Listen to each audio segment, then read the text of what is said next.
Tonight on Broadcast Now, we've got a special episode for you. We've got John Henkel. He is the product marketing manager of Netgear, and we're going to talk all about NDI and Netgear's NDI resources for net switches, giving you the ability to have the best network experience with NDI. All this when Broadcast Now starts now.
Hey guys, it's time for some Broadcast Now. We've got a great show today, as you heard.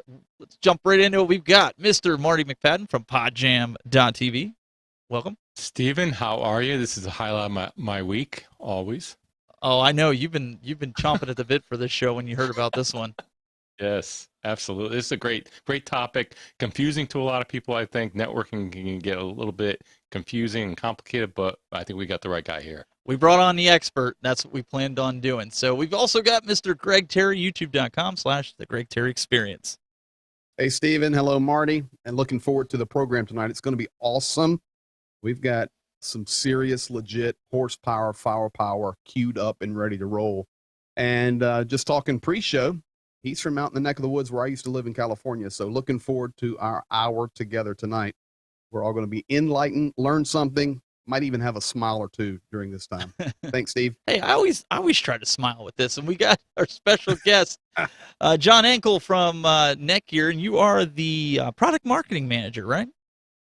I am. I handle the Pro AV section of Netgear. Netgear, of course, being a big, huge company, they brought me in about a year and a half ago to target the Pro AV side of things. Well, I know it's great to have you with us tonight. We're excited. We've been watching everything because obviously NDI is really huge right now, right? We've been watching this. NDI 5 came out, and then you guys really took the industry by storm with coming out with, from what I've seen, the first dedicated NDI-based router or switches and system, right? Yeah, we've been in the marketplace for a long time. Obviously, Netgear's been around, I think it's 25 years this year, as a matter of fact. And then in Pro AV, we started getting attention like 2016, I think, when the different series came out. The M4300 series switches came out. But we started changing things and realized there's a big market there and a few things we could do. But the real game changer is this newer M4250 series that we're kind of here to talk about, that you heard about with NDI 5 as well. So this series has just really gotten us some huge attention in the marketplace, and we're really excited about it. And I know a lot of these guys, we've got ranges of pro audio guys, pro video guys, all the way down to the basic new guys that want to get into this, and they've heard us talk about NDI ad nauseum sometimes here because we love the technology. So I guess what I want to ask you, and these guys will probably jump in with some questions as well. I think to kick this off, what makes your switches stand out from, say, just an average switch? Like how does this really work with NDI to really give you the best signal possible? Well, and I should say I'm an AV guy. I'm not a network guy, an IT person at all.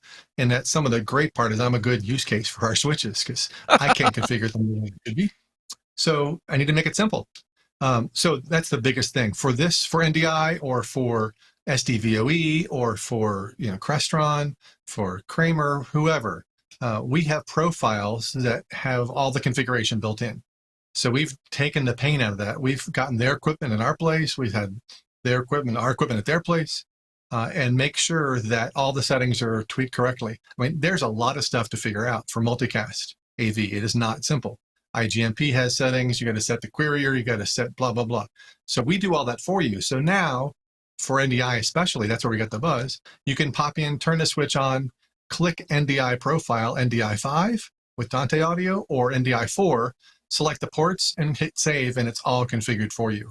That's the beauty of this new 4250 line of switches for us. That's it. It's easy. Plug it in, just like That's a dummy switch. Well, and sometimes it even on other protocols, it just works out of the box even. So because we've been doing networking for so long, there's tweaks we can make to make IGMP, which is the core multicasting protocol you need to have working on your switch. We've added some things to that to make it even easier and even better that it didn't do from the beginning. Like guaranteeing we're not going to flood your freaking network when you plug something in. Is that ever? Come on. Oh yeah. Well, that's a big thing. I mean, these guys will tell you everybody wants to put 50 million NDI devices on a network, but they're not set up. They might even be 10/100 instead of gigabit, right? So it's interesting to see. Now, Greg, you haven't flooded your network with NDI, have you? Не, но я думаю, я понимаю только на русском языке, потому что я не We понимаю, lost что them. он сказал. И поэтому я буду только говорить на русском. So I'm going to interpret for you what I just said in Russian language, and that is, what in the heck was John just talking about? And but here's the most important thing that John said. Now listen to me. So John, for the Broadcast Now group, I'm a content creator. Steven's your wizard of geekdom. Marty is your industry experience, and I'm the class clown. And then we have our wonderful guests that come in and teach us everything. But you said something for me. No, in my studio is not overloaded with NDI, although I use NDI. And I have a Netgear switch. Okay. But here's what you said. I'm a content creator. A lot of folks right now watching the stream, watching the program, you made a statement in your opening there that I translated to Russian for everybody so they'd understand you. And that was this. We're converting to be more plug and play. We're working with manufacturers so that when the end user gets the product and they really have no clue what they're doing, we can help them get set up better so that they can do what they're trying to do, not be a network engineer, but be a content creator. So for guys out there watching, and listen, just because I'm here, sometimes they start getting in all this high-tech code stuff where I have to also say, okay, I'm going to learn tonight as well as be a part of the program from the content side. But that one statement alone, that just zones me right in. Yeah, he started what nodding John's off. talking about tonight. It's very helpful because, to be honest, let's just go 5 years back. I mean, even trying to configure, what do I have over there, Steven? Elgato. Oh, your Stream Deck? SD60. Yeah. No, the old SD60 when I Oh. first started. Even trying to configure that joker out and set up your system was terrible.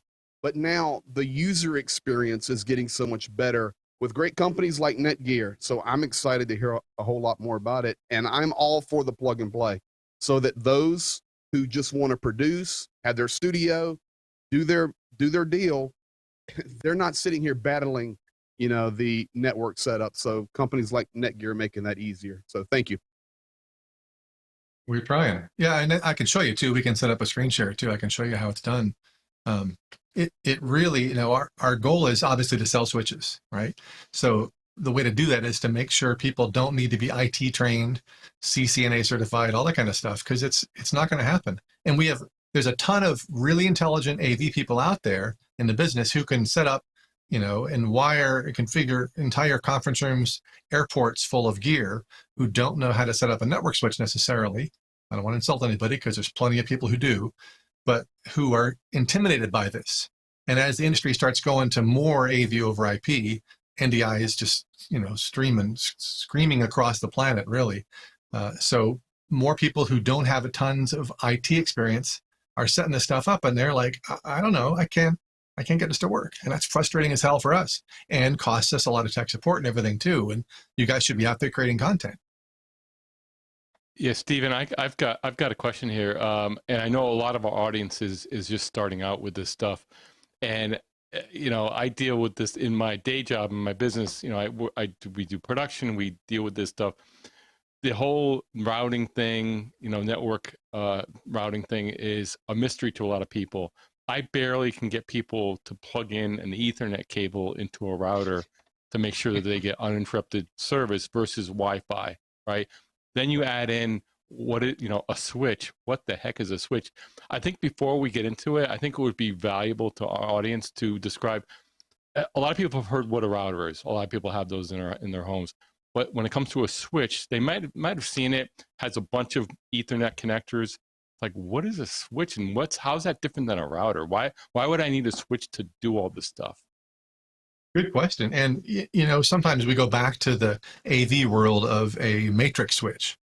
And some people in the AV over IP industry are using that as it's their matrix switch reinvented. That's an SDVOE phrase they use. So really, it's just taking a bunch of inputs and switching them to different outputs, right? I mean, you have like the shot right there. So you have a bunch of cables plugged in.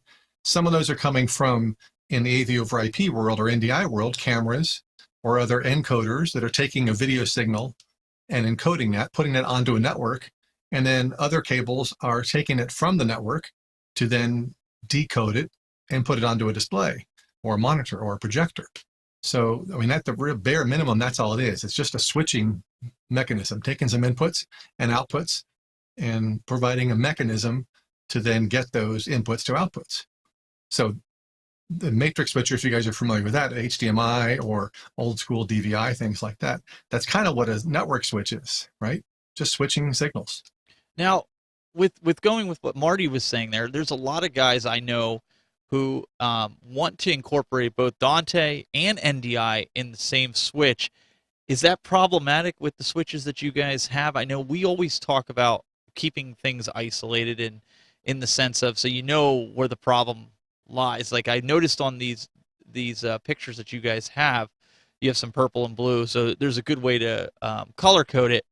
That doesn't mean everybody does that. So do you have problems running both of them? Because even Dante, they say to isolate a little bit. Yeah, I mean, I think there's some best practices, sure, to keep things separated and without getting too detail oriented. That's what you want to use a VLAN for. So there's a way to keep those segregated. And the cool thing about our 4250 switches, though, is with that profile, we've done all the configuration for you. So we know the little bits that have to be changed or things that don't work so well when you do it on your own. So we configure it so you can use Dante NDI5 at the same time. No big deal. I can show you that profile. In fact, that's actually what the profile is. I think it's NDI5 and Dante. But it may still very well be that best practice is to keep them separate, just so you have a better handle on those signals and can administer those easier. So that we were getting some comments in the chat room from Rainwater here. He says, thank you guys. I need this stuff dumbed down to kindergarten level. So we're trying to hit everybody here because we understand it, minus Greg, because he's going to start talking in Russian at any point again. But by the way, I got to read Chicharuski. Oh, now you got him doing it. Now you got him doing it. Now we're we're in trouble now. We got two Russians. I know Russian, so don't look at me. Long story in that. Yeah, I am 100% an American. I love our country, but I've been working in Russia since 1994, so I've learned the language. You do what you got to do. Yep, smart man. Or you don't eat. Oh, that funny how that works. So, John, you have with you, you have one of the routers that you could show everybody and kind of walk through the process. Then we can probably get into the inner. I'll pull that lower third down, so people can kind of see what the switch looks like. And so this is one of our M4250 switches, and there's the back of it. So the first thing that's kind of different about these is the look and feel. Ports are in the back, for the most part, although we do give you the rack ears to switch around if you want.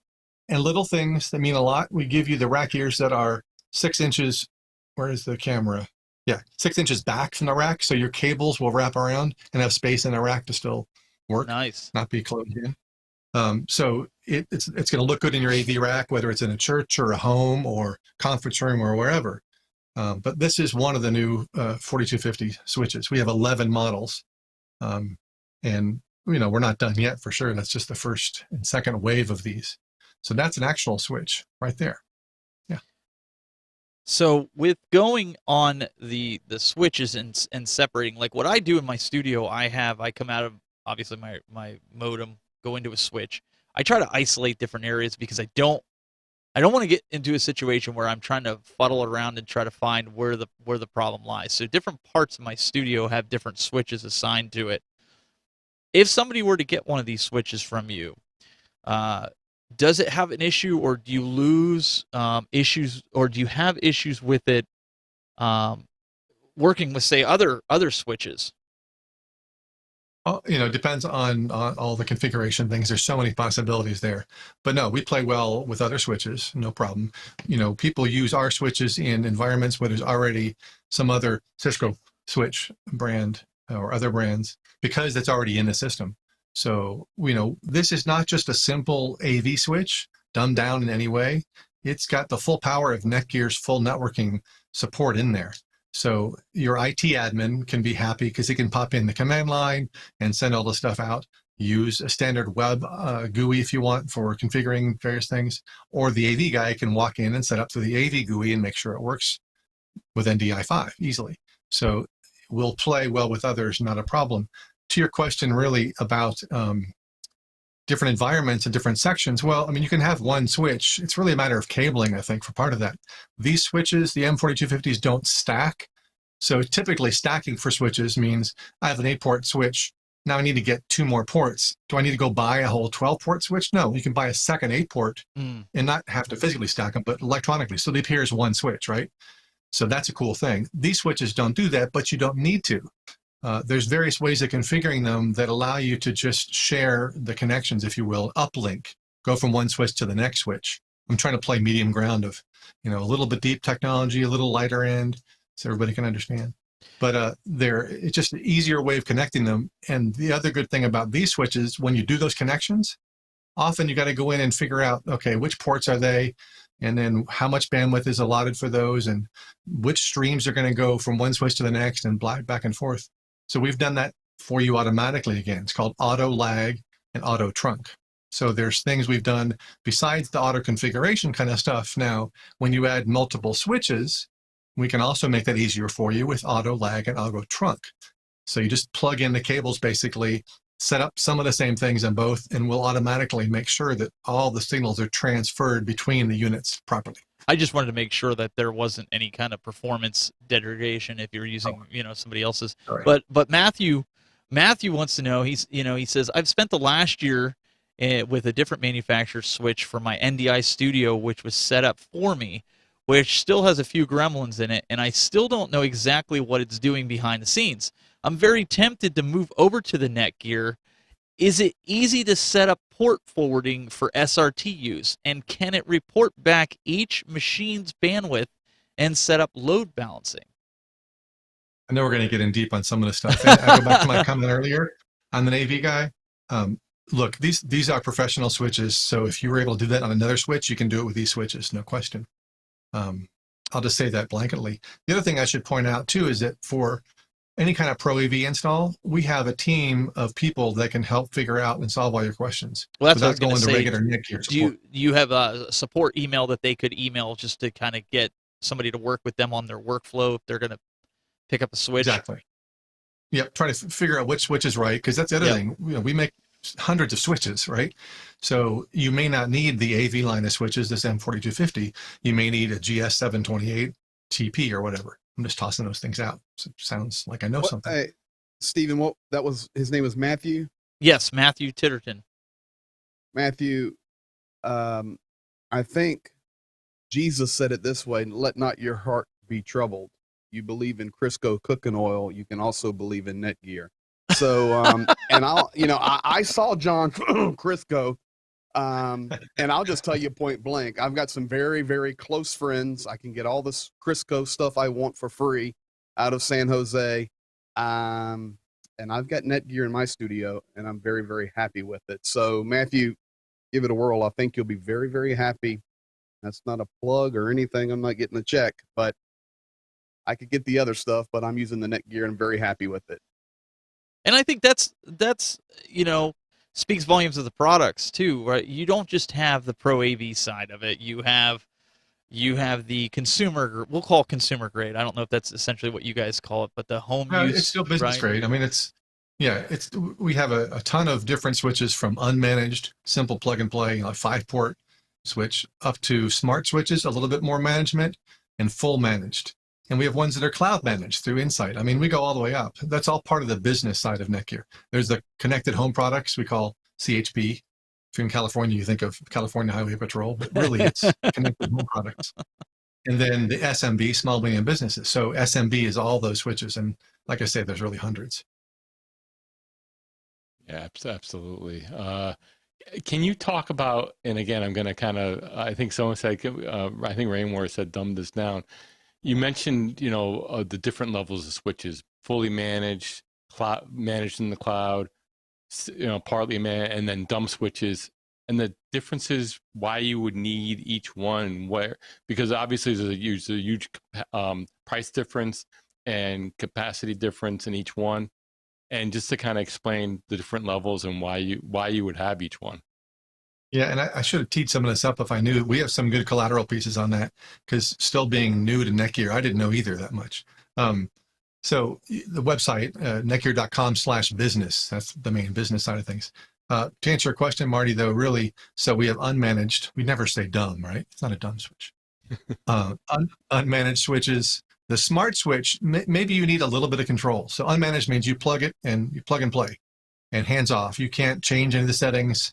You're done. You're just trying to connect a couple things together to your internet, maybe share your internet connection to multiple devices. That's a good way to do it. And then, so since you're here, cool too. So under business solutions, it's probably an easier way too. Then you'll see wired switches, and you can go there. Under wired networking and switches, we'll give you some ideas. And all these, there's so much on here to go through. But the unmanaged, then to smart switches, and we have plus switches as well. How did I forget about those?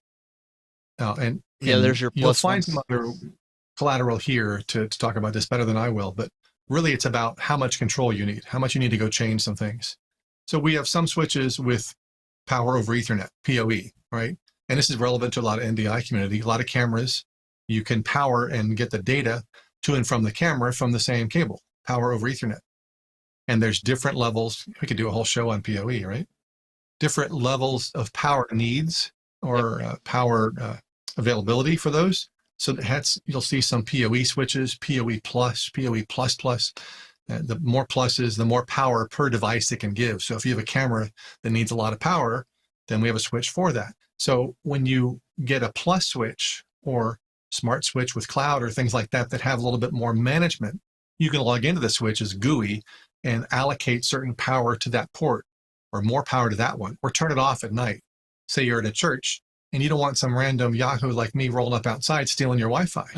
Well, you can power off that wireless access point that's powered by PoE by logging in, or set up a schedule to do that. So more features and more control over the different features and the ports and all that stuff. That's what the difference really in the different switch types. Yeah, and if you're using PTZ optics cameras, Stephen, while like John was talking there, let me have a full screen a second. So I went just as an end user. John was explaining to you, and I just did a quick Google search on which Netgear switch is right for me. And they got a really cool site here. Which Netgear switch is right for me? Unmanaged with the explanation and then the detailed link. Gaming and media streaming, link. Smart Manage Plus, link. Smart Manage Pro, link. Insight Manage Smart Cloud Switches, link. And then, of course, click and easy mount and fully managed. So very cool. So if you just go into Google and type in That's the first one that pops up. And just looking through it while John was talking there, it's pretty cool. So you got your stuff together behind the scenes. Let me ask you a question in regard to that. Are you, and I know this is not your side, you're on the AV side, but you're still with product deployment, I'm sure. Yep. Are you guys seeing any backlog as far as having enough product to keep stuff on the shelves or available for sale? I haven't heard of that. Is that been an issue in the industry? Have people been having trouble getting products? I mean, No, I think it's just Stephen Haywood that he does a lot of fake news stories on his Thursday morning coffee and Steven show. But I mean, we do know that, you know, honestly, I was out with my aunt today in Youngstown, Ohio. I live in Pennsylvania, and I actually thought I was going to have to go into Steven's studio, but I made it back in time so I could be from my studio calling in. And I had to stop by Best Buy for a moment. And I haven't been in the Best Buy in so long. The shelves were empty. I mean, it was ridiculous empty. So just wondering, you know, if you put this out there and then people start researching, they go, oh man, I need to get this switch. I'm going to go for that. Is the product out there? Yeah. So it depends on the product is the answer, really.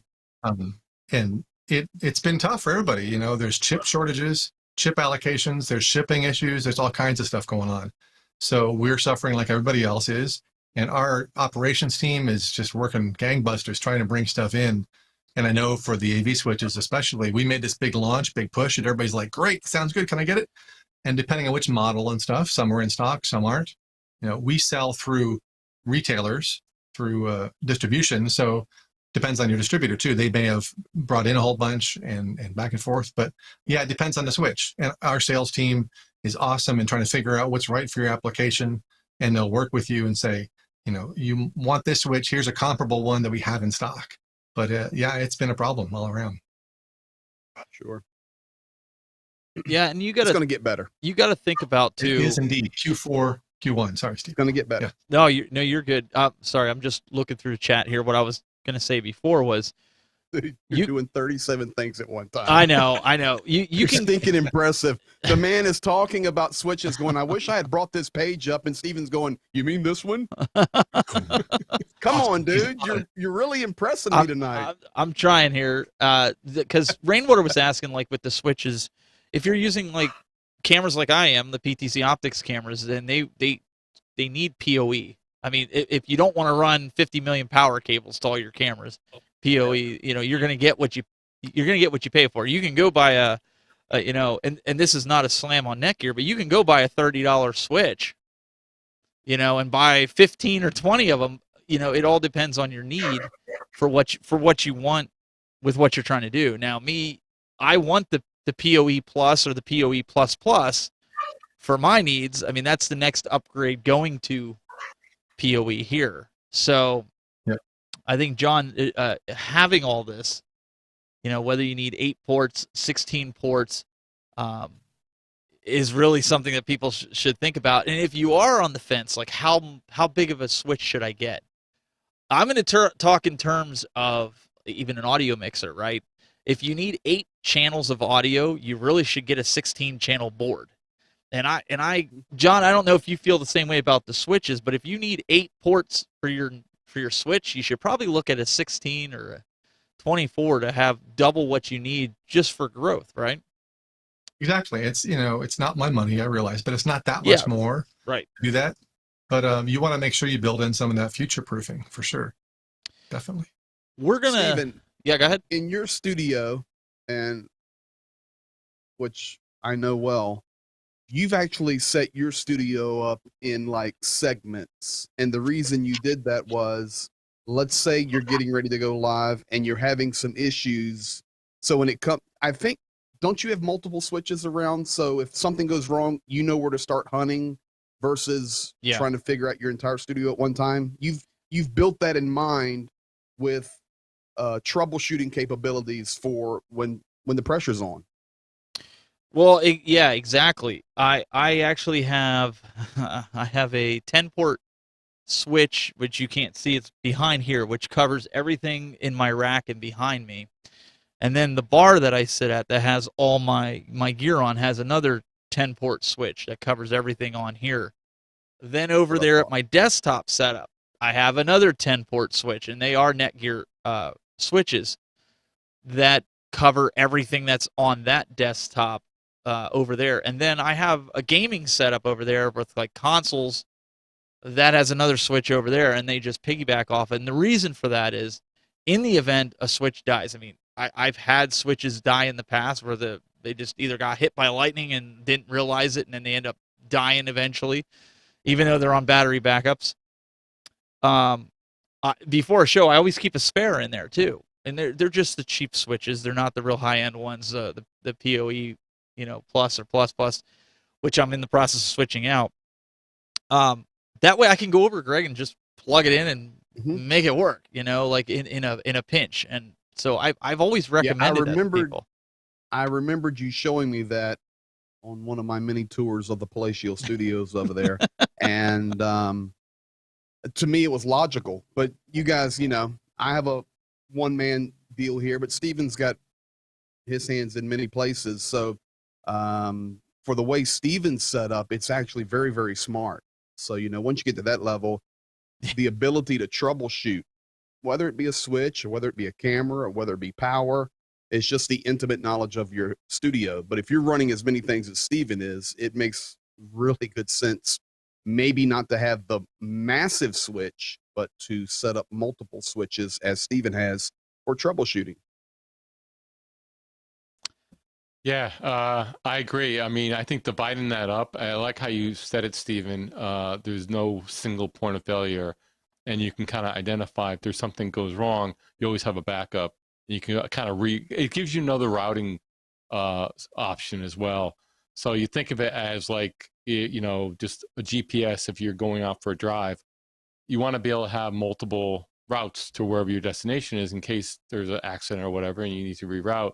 Same thing in your studio, especially with routing of bandwidth and all that, and with video and NDI, the bandwidth. There's a set amount of bandwidth that you may have coming into your house or your office or whatever, and this is where again switches and routers come in. You're managing all that bandwidth, and it's a math problem. I mean, it's not like it's unlit. I think a lot of people think this is another thing, and just for a simplified part of this. I don't know if really people realize, how, you have a set amount of bandwidth and it's basically dividing that up. And so if you're just running one camera or doing something simple with streaming, you're concerned with the upstream bandwidth mainly.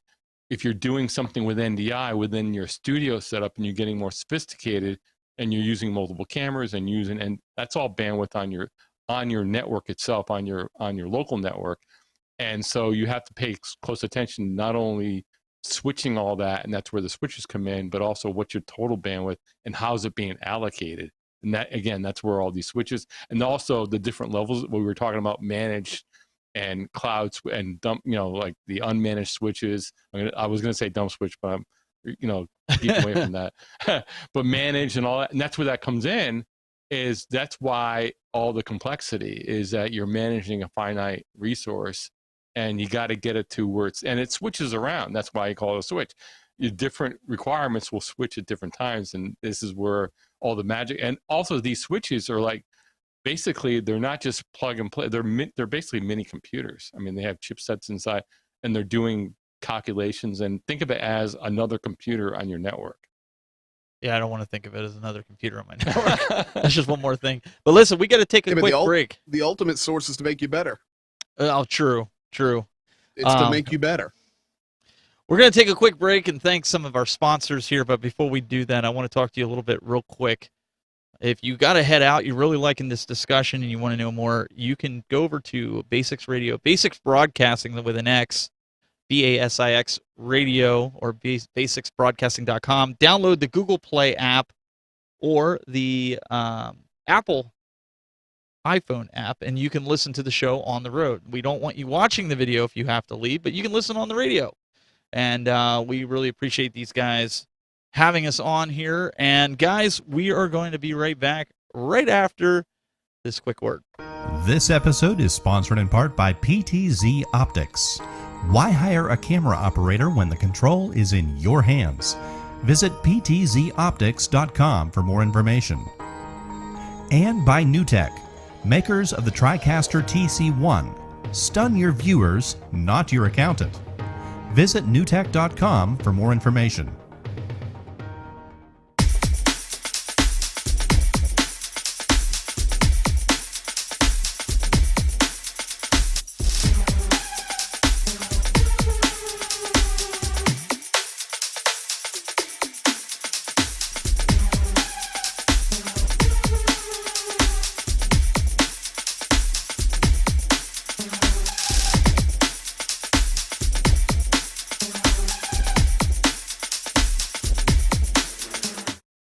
Well, we're back here, and we really appreciate the companies there for sponsoring the show. And we are going to get into a little bit here, with the features that some of these switches have. And John is going to take us through a little bit of the user interface of one of the switches, right?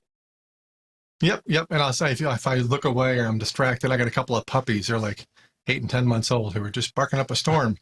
Some intruder alert. Who needs a surveillance camera? Well, that's good. So, yeah. At least you have them watching out, and they're probably cheering you on. Oh, they're fun. Good distraction. Working at home all the time, like I've been for the year and a half, like we all have been.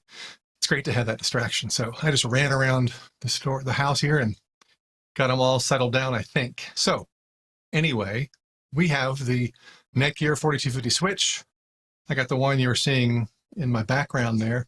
This is the GUI. I'm logging into it. There's nothing connected to it, but I can show you how simple. So right away, one of the good things is you have the main UI login, the old school web interface, and we have this new AV GUI. So admin and password, here's the switch, okay? Wait for it for a second. You'll see all the ports there. So this is a 10-port switch, a couple of uplink ports. So really you could say 12-port. And those are the kind of things that drive me crazy too, that we talk about. Is it 8? Is it 10 ports? Of the uplink port, out of this ports? Anyway, so you can see right away you have pretty good visibility as to what's going on really quickly. And there's videos on this. There's an NDI configuration video you can find on our YouTube channel.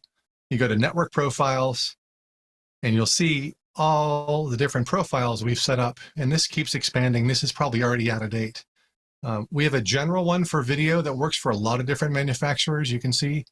But right here, we got NDI 4 and NDI 5. And you'll see, like I said earlier, with Dante or QSys or AES67 audio. So all you got to do is plug in your equipment, select this as the profile, tell us which ports your stuff's connected to. I'm just going to say the whole darn switch. That's all I'm doing. So you could essentially break that up into, like, say 4 ports for NDI 4 and 5 ports for NDI 5 if you have like a mixed NDI setup. I don't know why you would, Correct. but just throwing that out there. Yeah, definitely. So here it is. Let's give it a name. Let's say this is NDI 5. So here's where we start getting a little bit deeper, talking about a VLAN, a virtual local area network. So what we're going to do is give this an ID of 10, my choosing. I can do whatever I want. This is going to say all the NDI 5 equipment devices are going to be kind of associated together in this particular VLAN. So they're isolated from the other traffic. Like you said earlier, Stephen, talking about Dante and NDI 5 or something. This is a way to keep them a little bit separate, which is cool. So VLAN 10 for that. The other thing I liked that we added was, I didn't have anything to do with this. I shouldn't say they added a color. Just pick a color. So nice. I know that the NDI 5 ones are blue, right? I can do a whole lot more here. We're not going to get into that now. This is all the basics that you have to do. It's going to send a whole ton of commands to the switch, and it's only going from my laptop to the switch, but still there's a lot of configuration going on. And then you'll see at the top here, I have 4 blue ports. And then here, where it tells you what the profiles are figured already, NDI 5 right there, the first 4 ports. There's the security dogs. So right away, that's how simple it was. Honestly, that's how it was. Wow. But you can then go back in and say, okay, I have NDI 4 on the same switch, same network. Great, click that. Let's call it NDI 4. I call this VLAN 20 just because the red color, click OK, and then save that. And that's all I do. Oh, choose the ports. That would help. Those 4 ports. Click save. So now I'm running both NDI 5, and that might have some audio embedded with it, or not. And then I have NDI 4 on the next 4 ports as well. So there you go. And the reason for that, I know I said, why would anybody do that? But honestly, the reason for doing that for those watching is if you have an older device that only supports up to NDI 4, but you still want to use it and you still can use it, that's why you would want to isolate it. Good point. Yeah, there's an old camera hanging around. Exactly. Or you have like in my case, I have one of the original NDI Sparks. Now, granted, they keep updating the firmware on it, but eventually it's going to come to where they don't upgrade the firmware, right? And so you still want to be able to utilize it. Yeah. Yeah, there's something happening. So, I mean, this is really where the all the attention has gotten us as far as the industry, the AV industry in general, and certainly NDI, because it's, a lot of people who are new to video, and NDI is so awesome and so simple overall, but the switch wasn't. So now, that's it, really. Wow. You just got to select the protocol and you can see we've got a lot of different possibilities here. So that's it. That's how simple that is, really. So easy. Jeff Rainwater can do it. Mm-hmm. There you go. That's a test, the rainwater test. Or actually, you know what? I'll put it on me. I'm no network engineer. I know how important internet is, or managing bandwidth. I deal with it every day. I think everybody on the panel realizes that. But this is great because I don't know any of this. I don't know any of the programming and all that. What's great about this stuff now is what you just demonstrated. I mean, it's just easy. You just go right down the list. And I love that to be able to use a larger switch, and you might have various use cases there. So you may have some ports dedicated to NDI 5. You may have a couple of computers that you just want data, and I saw that in your setup there, which is great because you might have one large switch, and then you can dedicate these various ports depending what your need is. So I have here, I'm using 2 Macs here. I have a Wirecast Gear production machine. I have another PC using different use cases. And if you have one switch, that's what I like. And the idea of being able to do it easily and not have to go through a lot of the configurations, like you just press save and the configuration instructions are then downloaded to the switch and it happens in the background. But having that interface there, it does make it easier to understand. It makes sense, at least to me. It makes sense. I was going to show one thing too, which shows you kind of behind the scenes. So that people just saw how easy that was. That was pretty darn simple. But if you look at the main UI, how to do this is more painful. Of course, I saved all the passwords ahead of time. So here's the main user interface people are used to.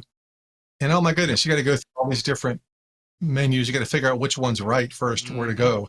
And sure, you can have the configuration document to tell you, but then you got to go through, let's see, the routing. I might need VLANs. Here's where I set up VLANs. Okay, and I can set up this and, but I got to go back to the system and where is it? You got to find all the SNMP. Do I need that? Whatever. PDP. All these things you got to go through and find out where they are. And then also you might make a mistake in typing something in, a .2 versus .3 or whatever. And we do all that for you. So yeah, to me, that's the like what you're showing there is what I'm used to, or what I'm used to seeing back in the old days, back before you had all this other stuff. But that's I think for people getting into this, that's what they're afraid of, is like they know they need a router, they may need a switch, especially if you're getting to streaming or getting to any kind of production where you're using IP-based workflows. This can be a real turnoff. I mean, it's like, what? I got to know what, and before I still recommend, if you're getting into this, if you're doing this on a regular basis, it's good to get started, quickly, but you also want to learn, as you go along, some networking basics and learn what you can about it, because then you just be that much better at it. figuring out, if you have to troubleshoot or what's actually happening. But that comparison you just did is really stark, because that's the old way. And, it's like, how do you get started? And just what you demonstrated with the new interface, and kind of taking you through kind of like what a normal person would do, how you would think about it. You want to configure, you have a 8-port, a 10-port switcher. I want to dedicate these ports to this. I click on the ports. I can do color coding. I want to run, a video. I want to run NDI. I just want to run data. It's all right there, so it's all happening in the background. And that to me is the game changer in learning about this stuff, because more and more as people get into this, whether you're doing it for fun or whether it's part of your job, a lot of the companies now, everyone's a media company now. So whether it's part of your job now or not, it probably will be at some point. And you're going to have to, in fact, as we've gone through the pandemic, a lot of people have had to set up studios in their homes and get on and do these different things. And that's going to continue. And networking is part of it. And so tools like this really make it easy to get started without making too many mistakes, and makes it a lot less intimidating, I think, especially for people just starting out. Absolutely. And to your point, Marty, about getting more education, I pop it up there, and Stephen's on it because he's so quick. Watch me do that.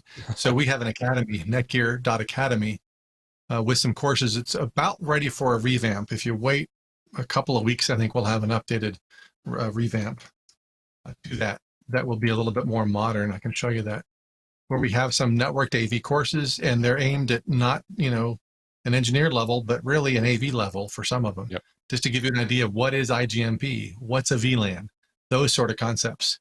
So the new academy will be a little look like this in a few weeks probably, but we have all kinds of courses coming in here, and you can take the courses. We have quizzes. You can get some Avixa if you're interested in that, some Avixa credits if you're in the AV Avixa world.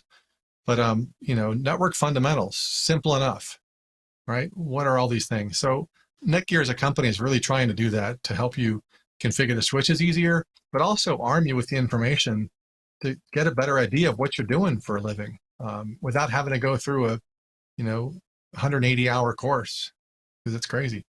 So, And I'm definitely going to check this out for sure. Greg, I mean, when you started streaming a year ago, did you ever think Yes, you'd sir. be talking about network video? Because I try to tell these guys when they're sitting in the chat room and they're glazing over, they're going, oh, this network stuff. Every time we talk about it, NDI, that's the future of video, man. It is. And, I really appreciate that demonstration that John gave us, because, even earlier Rainwater said, I need it on a crown level. And honestly, it doesn't get any more crown than that with that, user interface, because Marty's right. When you used to look at the old stuff on the back end, or even now, if you go, let's say, the long route versus the short route, what you literally want to do, if you're coming like from my viewpoint, is go down to the corner gas station, get about 1/8 of an ounce. You don't have to spend a lot because it's like $30 a gallon. So 1/8 of an ounce of fuel in one match, pour it on your computer and light it, because that's the experience you're having. But with this setup with Netgear, that's crown. But to answer your question, Stephen, for sure, when I started, with the programming and all that stuff now, a year and a half ago, I started with a little camera. I started with a microphone and a computer, and the adventure began. And now, 18 months later, multiple programs syndicated on a television channel. It has just rolled, and now a fully networked studio. And of course, I gotta always, I'm very, very thankful, but I learned stuff from the wizard over there, Stephen, and then the new relationships that I've developed with Broadcast Now with Marty and with Jeff Fitzgerald, and we had Joe DeMax on here. Yep. Now we've got John Hinkle on here. I mean, it's John Mahoney. We're just going from, this is like gold mine, people. This is like a stinking gold mine in this industry, and we're just scratching the surface. So yes, you do not have to become a genius. And I think John said that well. You don't have to go with the 180 credit or an hour of course. But there's a lot of stuff out there that good companies like Netgear put on their websites or forums or YouTube videos or however their interface and experience is to help us. Because ultimately, unless you're an engineer and you're watching this, most folks watching this are on the side of putting content out. So the purpose of Netgear, for one, is to help the end user get their job done. So I think we're just scratching the surface on this stuff. And the big thing is this: do not be afraid of anything. So you put a wrong number in, a wrong code, or you break it, it's fixable. So that's one thing I've learned, whether setting up my vMix, working with the network, multiple computers, all this jazz. Just don't be afraid of it. Get in, dig in, and figure it out. And if you can't, that's why we have the Broadcast Now Facebook group that you should be a part of. You can jump in, throw a question in, and somebody will help you out. So we're all working together. So that's where I'm at. Or you can call you can call John. John will give you a hand, right, John? Yeah, just call John. Yeah, no problem. My phone's right here. I'm right here. There you go. See, it's that simple. No, like I said, I haven't seen a lot of other companies be this aggressive with switches with NDI, and that's a testament to you guys, because you guys get it. You see that NDI is taking the world by storm, and some of these other companies just, I don't know what it is. They just haven't grasped it, or just like Dante Audio. I mean, that's something that's it's going to be here sooner than later for the majority. Right now, it's in the minority because, like Greg was saying, people are afraid of it. They're afraid of messing it up. If you're a great company, Steven, and you get lazy, you're going to get your clock cleaned. So, yeah, true. My friends working at Crisco for the cooking oil, they're very well aware that they're getting bypassed right now. And, now they're going to battle back. That's what is good about competition. But even my friend, who, like you, John Hinkle, graduated from Purdue University, he's an engineer at a very high level for Intel. He tells me, I'm going to try to get him on here as a guest, but he told me point blank, he says, listen, I bleed Intel. I've been here since the beginning with Andy Grove. I was on the RAM development team. I helped invent Flash RAM. Right now, AMD's kicking our butt, but you didn't hear that from me. So it's reality. So kudos to Netgear. Kudos to these other companies that realize you can't get lazy, because if you do, you're going to be behind the curve, and then it's impossible to catch up, if not very difficult. So I'm excited about what I see there. It's been fun. I'll tell you, coming into a big company, I've worked for a lot of smaller manufacturing companies, and I was a video editor for a long time, back, pre-digital days almost, really, not film, but anyway. Netgear as a company has been really cool to work for, because from the top down, literally from our CEO down, we have focus in Pro AV. He talks about it all of our all hands, investor calls, analyst days, things like that. Pro AV is of huge importance to the company.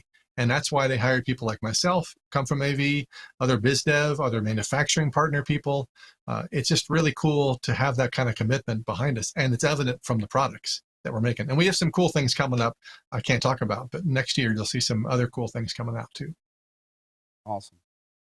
Of course, he had to throw that in there, that we've got new stuff coming, but I can't talk about it. It's no, sorry. And that's been hard too for small companies. We talked about products 2 years in advance almost, right? Oh yeah, it's not here yet. Oh, sorry, it's not here yet. But being a public company and of this size, it's a big difference, and I've had to toe that line. Sure. I'm teasing mainly because we were all expecting NAV this year. Back before, we thought 2021 wasn't going to be the ugly stepchild of 2020, but it's turned out to be that. And we thought we'd have a chance at NAV and companies releasing brand new products, but it looks like a lot of them. I mean, I'm sure there's going to be a few, and it looks like IBC's in jeopardy as well. So I think a lot of the companies that I've seen are holding off till April in hopes that NAV is going to happen to where they can release. Is that tentatively the time frame that you guys are looking at? Is NAB next Are year? you crying? No, I can handle it all. We I'm not prying. No, I'm being serious. I'm not asking him to divulge anything, but I mean, is that part of wouldn't the blame makeup? Yeah, I know it's everybody beats up on Steven. I get that. I'm learning. It's cool. Jeez, man, tough crowd. It's like a big brother, right? Right. For us, we're still looking at Infocom. So the new product stuff I was talking about really won't be till next year. Okay. We just released the second wave of the 4250s in March, I think, this year, 2021. So we have some time still on those to get out there. And there's always firmware enhancements, and there's a maintenance release coming up that's going to take care of a lot of that stuff. But as far as trade shows, yeah, Infocom is still on the bubble, I'd say, coming up in October. But for us, too, we're looking at ISE in Barcelona for the first time. That was usually in Amsterdam in February, and that was always a pleasure going to Amsterdam in February. And then, of course, NAB April, back to its regular scheduled time. So we'll see ISE. So we'll see Infocom perhaps first. Maybe IBC. They moved to December. Right? Yeah. That's still a chance. We actually might go to that. I don't know. Since NAB was canceled, I'd been to 1 billion IBCs before then, but not with Netgear. So it would be a first time for us. So we'll see about that. And then next year is a whole different year. So if John's at NAB, I'm going to have to go harass him next year, because if it's happening, I will be there with DTZ Optics. So it'll be a good time. John, we're going to have to wrap this up, but we really appreciate you coming on here. We'll probably have to have you on again. But you guys can check it out. Go to netgear.com and take a look at all the products that's there, and also check out that university, Netgear University. I'm assuming that's what it was called, right? Netgear University. So two things. So netgear.com/ProAV. ProAV. There's a real ProAV specific part of that. Netgear.com/ProAV, and then netgear.academy. .academy. That's what it was. Wait for that for a few weeks. So we have stuff up there now for sure, but it's going to be spiffed up in about 2 or 3 weeks. So if you want to wait, either way, it's free. Yeah, I really appreciate. I'm going to check it out myself, because I am not a networking guru. Like I said, I know enough to be dangerous and make things work. So I would like to learn all that I can. I always try. But we appreciate you coming on here, Mr. Greg Terry. YouTube.com/Greg Terry Experience every Tuesday and Friday at 8:30 p.m. Eastern. Steven and Marty, as always, and John, thank you for being with us for an hour tonight. And for sure, when the new year comes out next year, get you back on here to talk about it. It will be awesome. Really appreciated your time tonight. Thanks for having me. Absolutely. Yes, sir. And also, Mr. Marty McPadden, podjam.tv, if you're looking for some video editing, podcast creation, or just an all-around nice guy. Hit him up, podjam.tv. There you go. I'll be all over that academy in a couple of weeks. I think that's great, and it's a great resource and that they're providing. I will say this: if you're going to learn anything, you're getting to this, learn networking. It doesn't have to be all done all at once. Take a little at a time, but it's well worth it. It's gonna be very valuable to use. I'll be jumping in this myself, so I can't wait. I'm looking forward to it as well. And guys, I really appreciate you tuning in here. Make sure you subscribe to the podcast. We have tomorrow, we have the Retro Buzz. Where we moved it to 8 p.m. Eastern. That's right. I was going to say 6, but we did move it to 8. If you're into retro games and arcades, that's the show for you. We're going to be doing that tomorrow. And then Saturday from 12 to 2, we have my radio show where we'll be talking tech. Mostly this week we'll be talking Microsoft, because they had a lot of good announcements this week on the Surface Book. So tune in for that on Saturday. Subscribe to the podcast. We'll see you. Till next time, keep buzzing.